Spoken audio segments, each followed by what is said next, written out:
Japanese is most best democracy in the world. I recognize. Compared with America, terribly America, but Japan is so beautiful. And Japan is very strange company. Why strange? I saw that for several days. How come Japan is so nice, so best democracy? Japan is. I study. Okay, reason is Confucianism. Heavy Confucianism. I just book I gave you. Heavy Confucianism. Okay, just you should do the right things instead of getting money. Kind of sort of culture they have. Is that the culture of the politicians or of the electorate? No. This is basic fundamentals. Not politicians, everybody. Just give them education, kind of education. And also before World War II, we have more strict. But after World War II, American government War Guild information program is try to scratch Japanese virtue, moral virtue. But still they have fundamental they have. This is the background they have. But this is, okay, if you just forget your purse at station, somebody to bring it to police office. This is nothing happening in the rest of the world. No. Japan is everybody on it. If you lost everything, but return to the original owner. This is strange people. But would you say? Well, I'm still a little bit puzzled that you say that Japan has the best democracy in the world. Okay, one pitfall they have. American military drop atomic bomb. Right? Japanese people never criticized the United States. None of those never criticized America. This is strange. Why strange? Japanese people easy to change their sword based upon some sort of kind drastically revolutionary issues happen. Okay, Meiji legislation and after World War II, two chance Japanese people 180% degree change, and Japanese is sort of very strange people they have, but still I don't know who are they, right? So that's very like America. American people is very kind of every people frustrating because 0.1% people are tremendously rich. 99.9% is average people or poor people. Majority is poor people. But Japan is no rich people. Everybody is average. Of course, some people are certain level rich, but just only they got only the 10 million or 20 million US dollar. That's it. But not 100 million, not 1 billion. And almost Japanese people, everybody, average people and poor, fairly poor, very good, middle side. So they are not frustrating. They can survive. If you go to work, like if you try to find a job, they can survive, right? And everybody, limited information, they don't know what happening global level, and they don't know that. So they are happy. And one village, and common culture, and they don't need to doubt. Why not doubt? Because not like China, not like America. No many races, not many different kind of people, just very average people everywhere. So everybody easy to believe each other.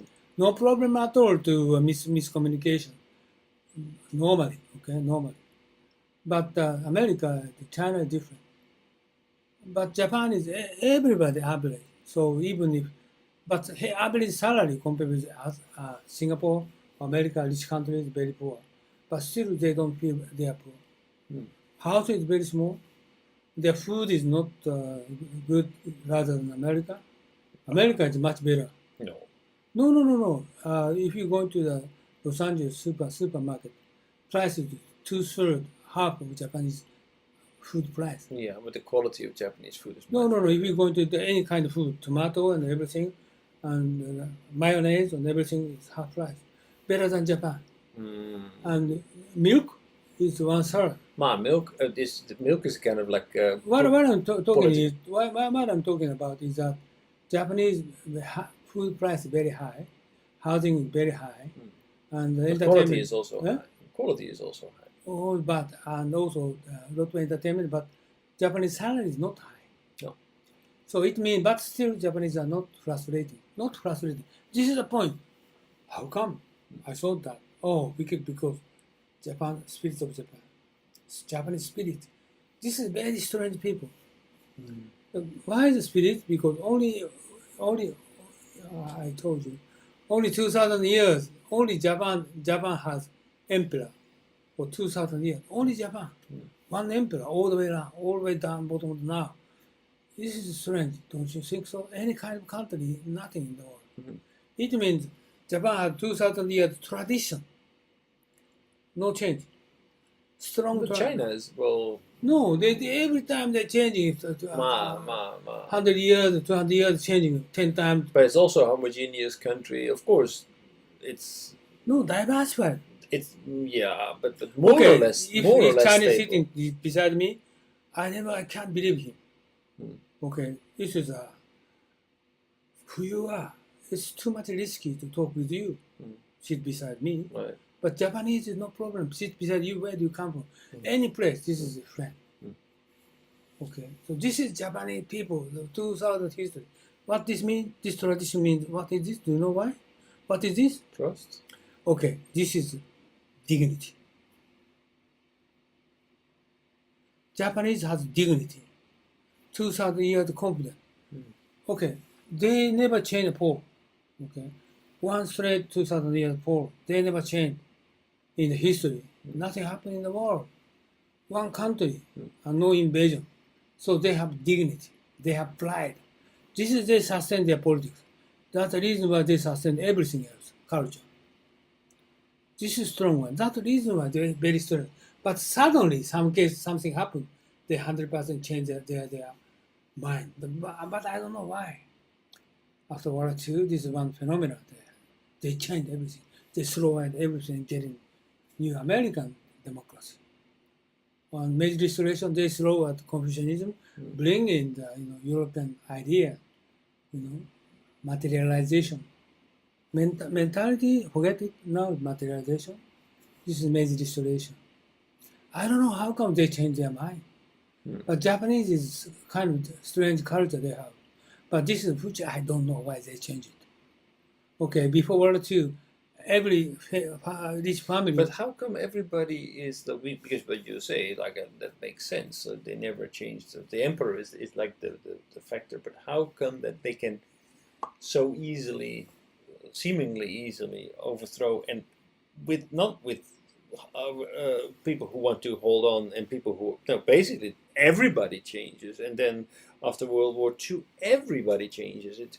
There is no discourse. There's no debate. Is that the point? Why are there not people who say, well, I'm at this side, I'm at that side? No, everybody is moving to that direction. It doesn't really matter whether you're. If one thing I can understand about message is Confucianism. Confucianism is a very strict teaching. What the teaching? You should follow your boss. Boss is a government leader. Boss is a group, large family of the father, and both of your company is president. Japanese very strict pressure for several hundred years. They need to follow on those people and the top people. Top people change, you should change. No opinion, okay, no compromise, and 100% abide by obedience. So that's why the U.S. wanted to change Japan, of course, because they know that if the boss changes, everybody will change. Therefore, they wanted to have a democratic system. But the democratic difference system is obvious. doesn't fulfill, because if Japan changes, they will change again. Oh no! Japanese is Confucianism is tradition. They never nothing changed 2,500 years. Confucianism, okay, material, 2,500 years. Nothing changed. And that is hierarchical obedience order come down from 2,500 to Okay, but okay, so that didn't change. But like, for example, we had the Meiji era that completely changed Japan. discarded. So it completely They changed. discarded Confucianism, but they still mindset, okay, also just emperor's message they have. Emperor's message is, what the message is, you should obey your boss.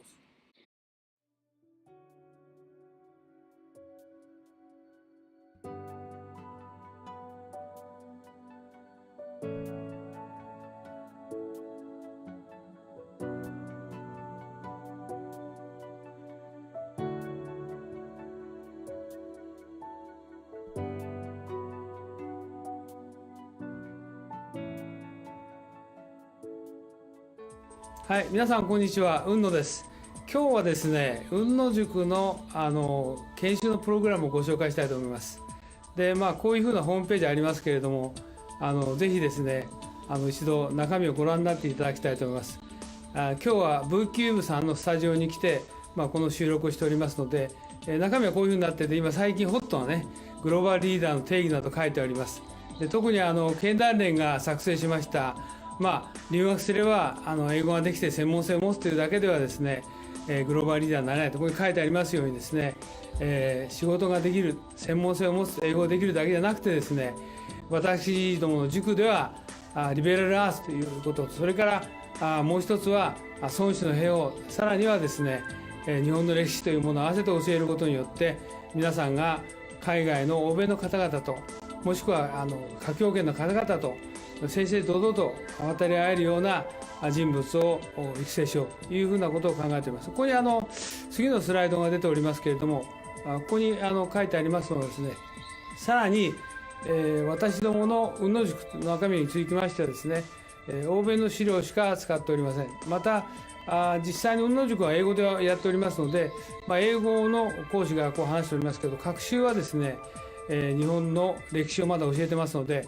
学習の午後はですね、日本のプログラムをしております。以前はこれ有料だったので、今はですね、実際に会場費も取っていただいておりませんで、毎回5000円ということで、朝9時から午後5時までやっておりますので、ぜひ皆さんですね、ご検討の上ご参加いただければと。英語のできない方もですね、学習の午後こういうふうな検証をしておりますので、ぜひご参加いただければというふうに思っておりますので、よろしくお願いします。で、ここにさらにですね、グループ討議とか実務の勘どころを教えると書いてありますけど、実際には私が10年ほどですね、欧米の新聞とか雑誌等をですね、集めてきた、もともと英語のベースでございますので、そうしたものをですね、50セッションのテーマに分けて資料作成をしております。そういうことで、世界のオペレーション、もしくはカントリーリスクも含めてですね、しかも世界のトップの方々に対しても、いろいろな分析とか洞察をしてですね、議論をしております。そういったことも含めてですね、今後ともよろしくお願いしたいと思います。以上で私の挨拶を終えますが、今回のこのビデオの収録にあたってはですね、V-Cube さんのスタジオをお借りしてですね、お時間を頂戴して、このビデオを作成させていただきました。よろしくお願いします。どうもありがとうございました。